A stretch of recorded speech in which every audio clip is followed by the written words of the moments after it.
চলো আজ বানাবো টেস্টি টেস্টি কাঁকড়ার ঝাল।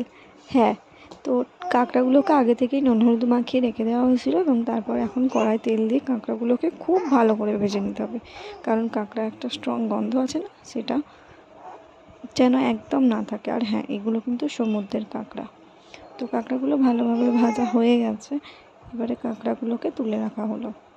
এরপর কড়াইতে তেল দিয়ে তার মধ্যে পেঁয়াজ কুচিগুলো দিয়ে দিতে হবে। পেঁয়াজ কুচিগুলো দেওয়া হয়ে গেলে খুব ভালো করে পেঁয়াজ কুচিগুলো ভাজতে হবে এবং যতক্ষণ না গোল্ডেন ব্রাউন কালার আসছে পেঁয়াজগুলো, ততক্ষণ পর্যন্ত ভেজে যেতে হবে।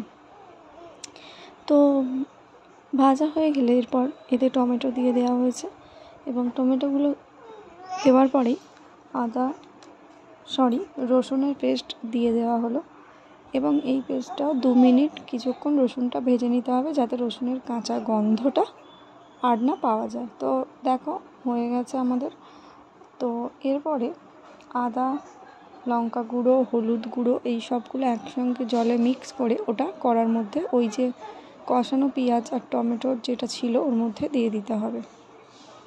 তো ওটা দিয়ে দেওয়া হয়ে গেলে এবার এটাকে বেশ খানিকক্ষণ একটু নাড়তে হবে এবং নেড়ে চেড়ে এতে সামান্য তুমি যতটা গ্রেভি রাখতে চাইছো সেই পরিমাণে আন্দাজ মতো জল তোমাকে অ্যাড করতে হবে। তো দেখো আমরা খুব অল্পই জল অ্যাড করেছি, অ্যাকচুয়ালি রান্নাটা করছে আমার দিদি।